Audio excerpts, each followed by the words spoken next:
Bismillahirrahmanirrahim. Assalamualaikum warahmatullahi wabarakatuh. Alhamdulillah, alhamdulillah, salatu wassalamu ala Rasulillah Muhammadin wa ala alihi wa ashabihi wa mawalah. Asyhadu an la ilaha illallah wahdahu la syarika lah wa asyhadu anna Muhammadan abduhu wa rasuluhu amma ba'd. Alhamdulillah, puji dan syukur marilah kita panjatkan kepada Allah Azza wa Jalla yang telah memberikan kenikmatan serta semua karunia kenikmatan yang tentunya kita tidak bisa hitung satu persatu, dan tentu yang nikmat yang paling agung adalah nikmat iman dan juga nikmat Islam. Dan alhamdulillah pada kesempatan hari ini kita bisa bermajelis ilmu dengan keadaan sehat dan mudah-mudahan majelis ilmu ini berkah oleh Allah Subhanahu wa taala. Tak lupa salawat serta salam tercurah kepada manusia terbaik, manusia yang pertama kali membuka pintu surga, manusia idola kita semua, manusia panutan kita semua, Nabi Muhammad sallallahu alaihi wasallam. Lalu pada para istri-istrinya, keluarganya, sahabatnya, para tabi'in, dan juga mudah-mudahan kepada kita semua yang senantiasa mengikuti sunnahnya hingga akhir kiamat kelak. Amin. Amin Allahumma amin. Jamaah as-sunnah, Bapak dan Ibu rahimahullah, insyaallah pada kesempatan hari ini kita akan bersama-sama kembali menyimak kajian yang insyaallah sudah sekian purnama. Guru kita tidak bisa menyampaikan ilmu di masjid yang kita cintai ini karena memang beliau sibuk dengan jadwalnya, baik itu di Bandung ataupun di luar Bandung, juga tugas umroh. Dan alhamdulillah pada kesempatan hari ini Ustaz bisa duduk dan kita bisa mendengarkan ilmunya bersama-sama. Dan insyaallah pada malam hari ini kita akan menyimak tema mengenai ketika semua mengaku Al-Quran dan juga Sunnah, yang insyaallah sebentar lagi akan dimulai, dan mohon perhatikan kepada Bapak dan Ibu agar ilmu yang disampaikannya bisa kita catat dan juga dapat kita amalkan. Terima kasih, selamat menyimak. Barakallahu fikum kepada Ustaz Khalil Al-Maskur.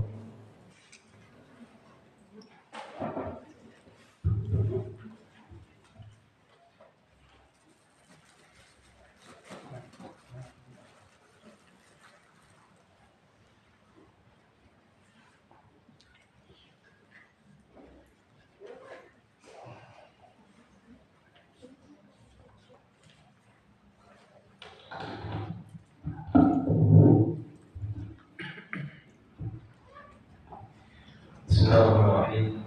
Assalamualaikum warahmatullahi wabarakatuh. Alhamdulillah hamdan katsiran tayyiban mubarakan fihi kama yuhibbu rabbuna wa yarda. Asyhadu an la ilaha illallah wahdahu la syarika lah iqraran bihi wa tauhidan, wa asyhadu anna Muhammadan 'abduhu wa rasuluh. اللهم صل على محمد وعلى آل محمد كما صليت على إبراهيم وعلى آل إبراهيم إنك حميد مجيد. اللهم بارك على محمد وعلى آل محمد كما باركت على إبراهيم وعلى آل إبراهيم إنك حميد مجيد.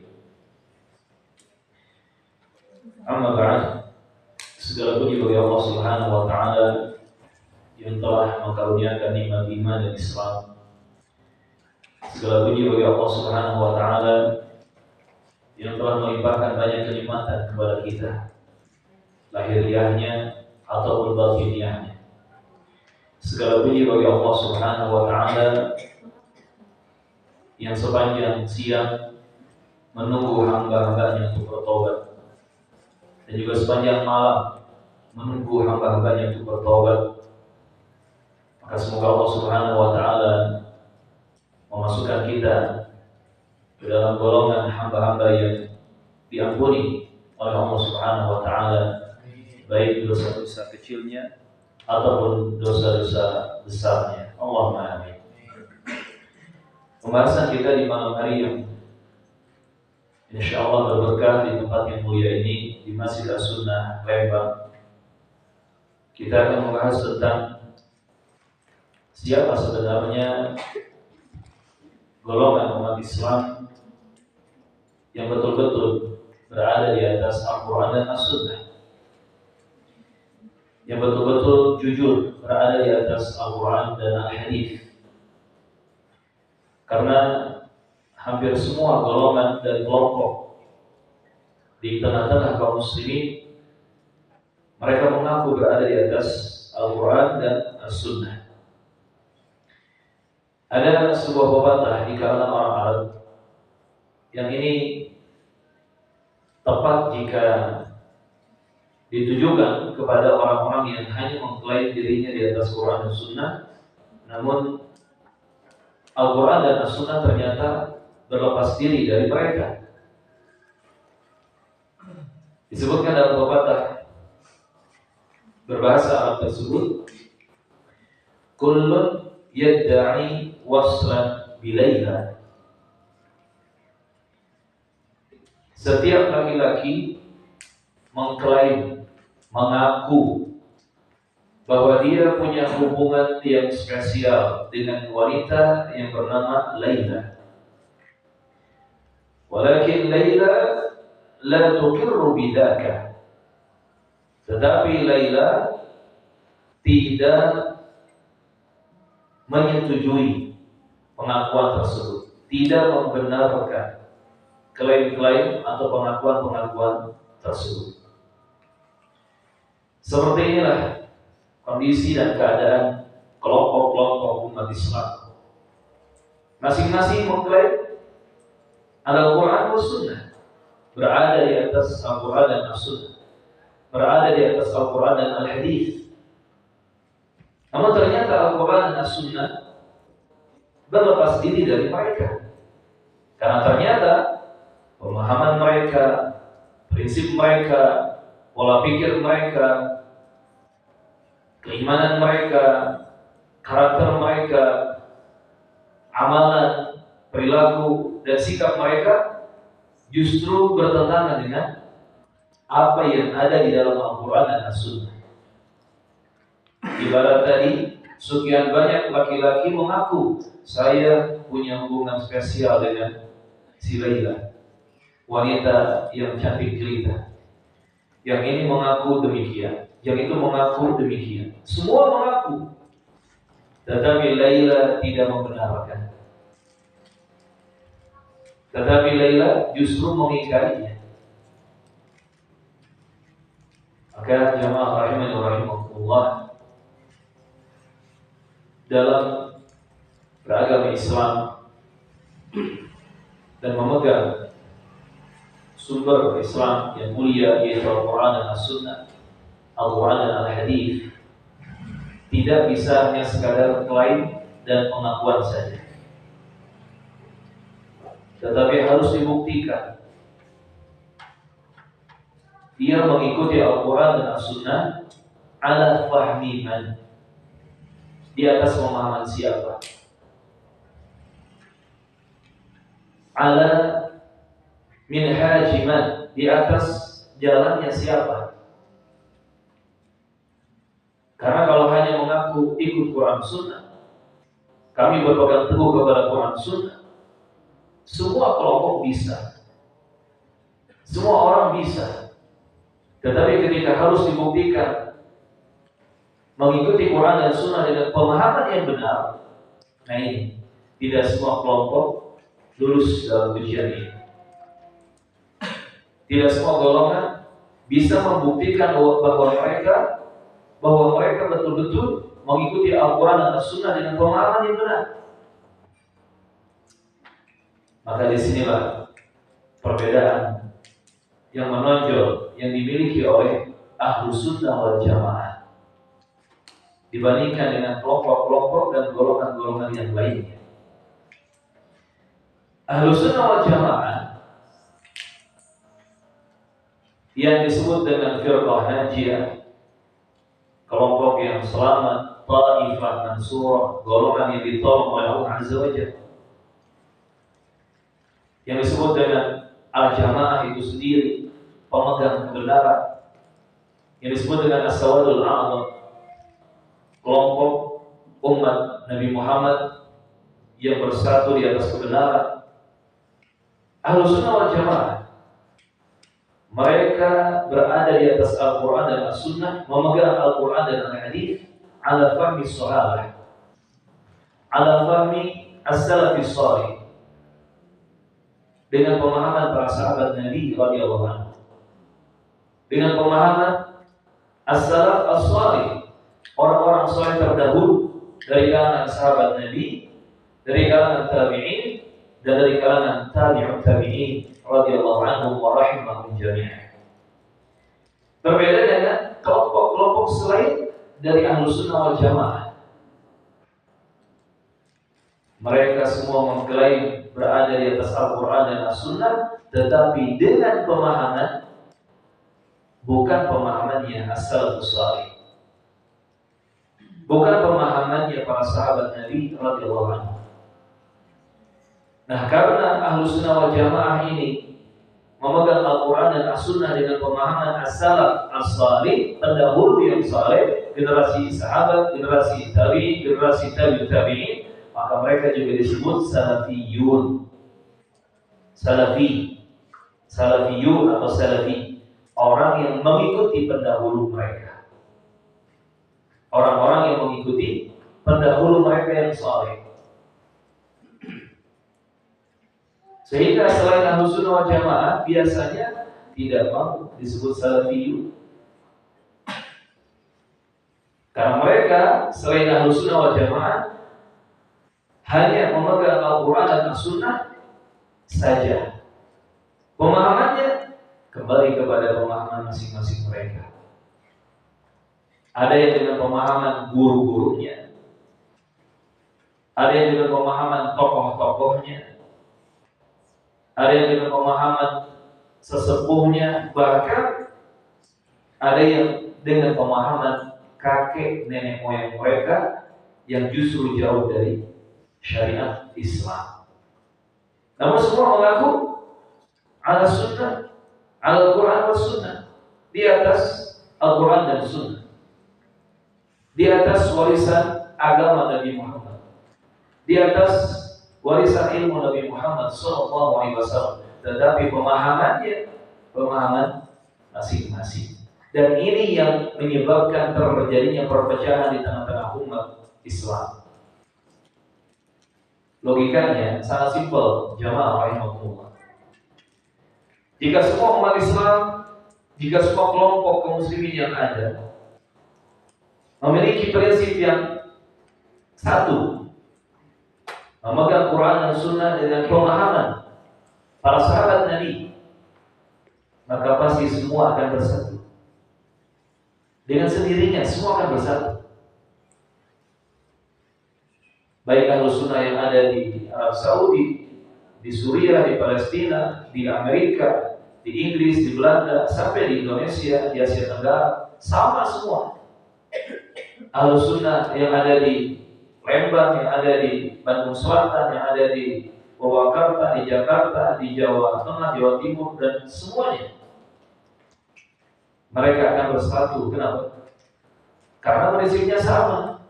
Kita mengikuti Al-Quran dan As-Sunnah dengan pemahaman para sahabat Nabi radhiyallahu anhum. Sehingga nanti ketika bertemu, sama pola pikirnya, sama prinsipnya, sama orang-orang yang dijadikan panutannya. Mulai dari Rasulullah Muhammad SAW, kemudian Abu Bakar As-Siddiq, kemudian Umar bin Khattab, kemudian Utsman bin Affan, kemudian Ali bin Abi Thalib, dan seluruhnya dari kalangan sahabat Nabi radhiyallahu anhu. Sehingga tidak mengkultuskan sosok tertentu yang ternyata hanya dikenal di satu daerah saja. Misalnya,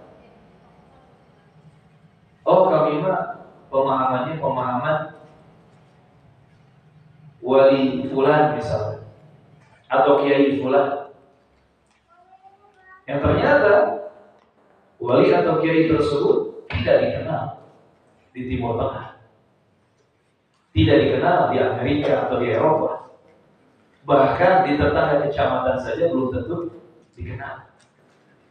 Tetapi kalau kita berbicara tentang Nabi Muhammad SAW, kita menyebut nama Abu Bakar, Umar, Utsman, Ali. Muslim mana, di negeri mana seorang muslim yang tidak tahu nama Abu Bakar, Umar, Utsman, dan Ali? Semua mengenalnya. Maka di sini pentingnya mengikuti Al-Quran dan As-Sunnah ala fahmi sahabat, ala fahmi salafis salih, dengan pemahaman para sahabat Nabi, dengan pemahaman as-salafis salih, para pendahulu yang saleh, yaitu sahabat Nabi, tabi'in dan tabi'ut tabi'in radhiyallahu anhum wa rahimahum. Karena kalau hanya sekadar kami ikut Quran Sunnah, kami di atas Quran dan Sunnah, semua sama pengakuannya demikian. Seperti misalnya orang-orang Khawarij,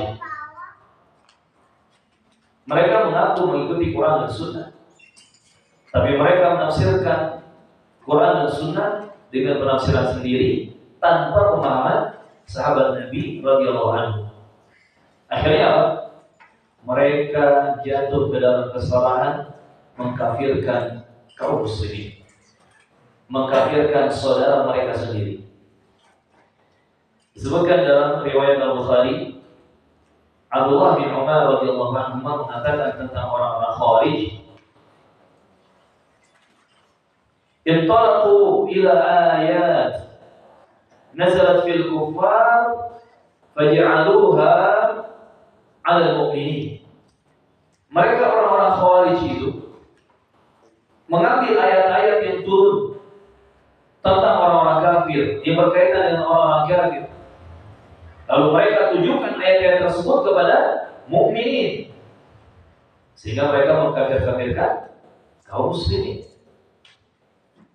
Yang kemudian Khawarij ini nanti cabangnya, turunannya banyak, sangat banyak. Biasanya berpemahaman terorisme, karena mudah takfir, mengkafir-kafirkan sesama muslim yang menurut mereka tak layak disebut sebagai muslim karena anggapan mereka, entah karena dosa besar, entah karena tidak bayat kepada imam mereka, entah karena tidak ikut kelompok mereka, dan seterusnya. Intinya mereka dengan mudah dan sembarangan mengkafirkan kaum muslimin, ngakunya di atas Quran dan Sunnah. Atau contoh yang lain, misalkan orang-orang Rafidhah, Syiah. Jangan dikira orang Syiah tidak mengakui Quran dan Sunnah. Bahkan selevel Syiah Rafidhah yang merupakan kelompok sesat yang paling sesat dan menyesatkan, yang paling sesat dan menyesatkan, juga mengaku di atas Al-Quran dan As-Sunnah. Tetapi mereka lebih mendahulukan ucapan imam mereka.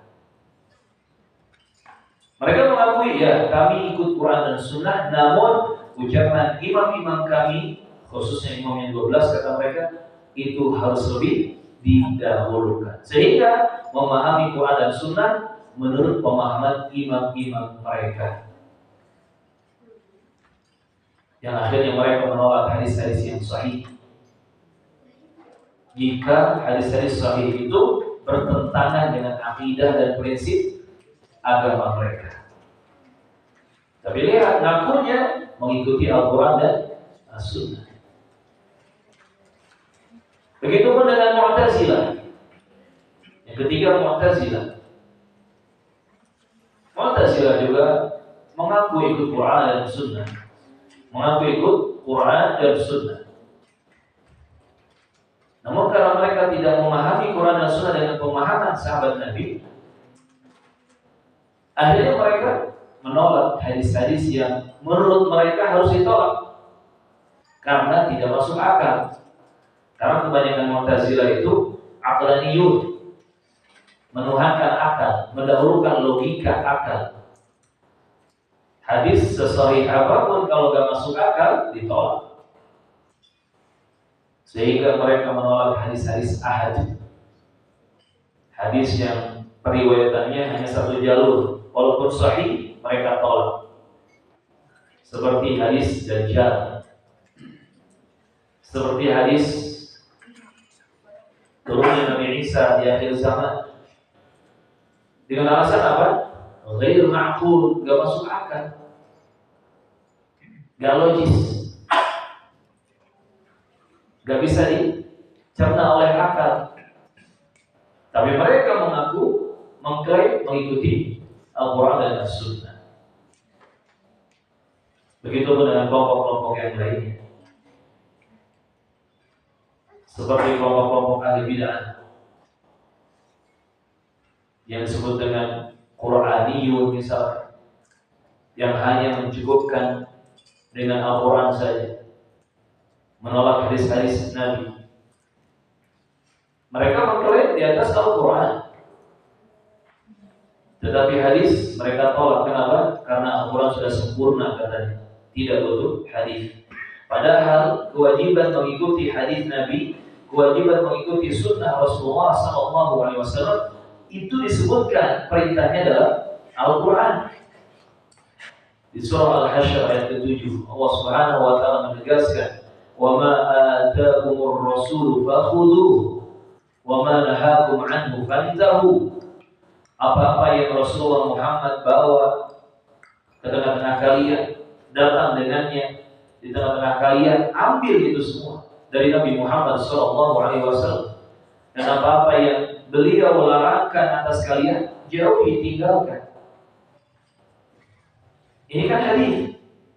Segala yang datang dari Rasulullah, baik ucapan ataupun perbuatan ataupun takrir persetujuan dari Nabi Muhammad, itu hadis, itu sunnah. Dan di Al-Quran diperintahkan, diwajibkan untuk mengikuti semua yang datang dari Nabi Muhammad SAW. Berarti Al-Quran dengan hadis tidak bisa dipisahkan. Tetapi ahli bid'ah Quraniyun, mereka merasa cukup dengan Al-Quran saja. Termasuk tadi Khawarij. Itu kalau kita bahas Khawarij, turunannya banyak sekali. Kalau zaman sekarang, model-model seperti ISIS, ISIS yang sebenarnya ya, bukan apa, ikatan suami sian istri, bukan ISIS itu, bukan. Atau seperti Al-Qaeda dan yang sejenisnya, di mana mereka mengaku mengikuti Quran dan Sunnah. Kalau di Indonesia ada NII, DITII, terus NII juga macam-macam.